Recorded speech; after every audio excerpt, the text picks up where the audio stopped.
ଶୁଣନ୍ତୁ ଘୋଡ଼ା ବେପାର ହବ ବୋଲି ଗୋଟେ ସମ୍ଭାବନା ଯଥେଷ୍ଟ ଥିଲା। ବିଜେଡି ଭିତରେ ଅସନ୍ତୁଷ୍ଟ ଥିଲା। ଆଗରୁ ବି କଂଗ୍ରେସ ବାଲା କିଛି ଘୋଡ଼ା ବେପାର କରିରେ ବ୍ୟସ୍ତ ଥିଲେ କରିଛନ୍ତି। ତେଣୁ ଗୋଟେ ରିସ୍କି ରାସ୍ତା, ସେଇଥିପାଇଁ ମୁଁ କହିଥିଲି, ମୋ ମତଟା ଦେଇଥିଲି।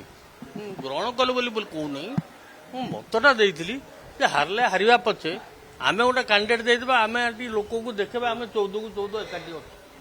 ତାହେଲେ ଲୋକମାନଙ୍କ ଭିତରେ ଗୋଟେ ପ୍ରଚାର ହେଇଥାନ୍ତା ଯେ କଂଗ୍ରେସ ବାଲା ଏକ। ଏହି ଉଦ୍ଦେଶ୍ୟରେ କହିଥିଲି, ଜିତିବା ଉଦ୍ଦେଶ୍ୟରେ କହିନଥିଲି। ଜିତିବାର ଆମର କିଛି ସମ୍ଭାବନା ନଥିଲା ଏବଂ କହିଥିଲି ମଧ୍ୟ ମିଶିକି କଲେ ମଧ୍ୟ ଯଦି ପ୍ରକୃତରେ ମିଶିବେ ଜିତିଯିବେ, କିନ୍ତୁ ପ୍ରକୃତରେ ମିଶିବେ କି ମୋର ସନ୍ଦେହ ଥିବ। କାହିଁକି ଇଲେକ୍ସନ୍ ଆସିଗଲେ ରାଜ୍ୟସଭା ଲୋକଙ୍କୁ, ବହୁତ ଲୋକଙ୍କୁ ରାତିରେ ନିଦ ହୁଏନି ତାର ଫାଇଦା ନେବା ପାଇଁ, ସେ ଏଇ ହେଲା।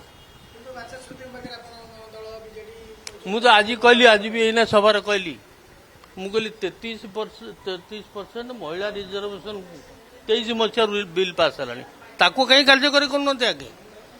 ଇଏ ବର୍ତ୍ତମାନ ବିରୋଧୀ କି ଗୋଟେ ଦୋଷୀ କରିବା ପାଇଁ ଇଏ ଗୋଟେ ପାଲା ଚଲେଇଛନ୍ତି, ଏଇନା ଆସେମ୍ବଲି ଡାକିଛନ୍ତି।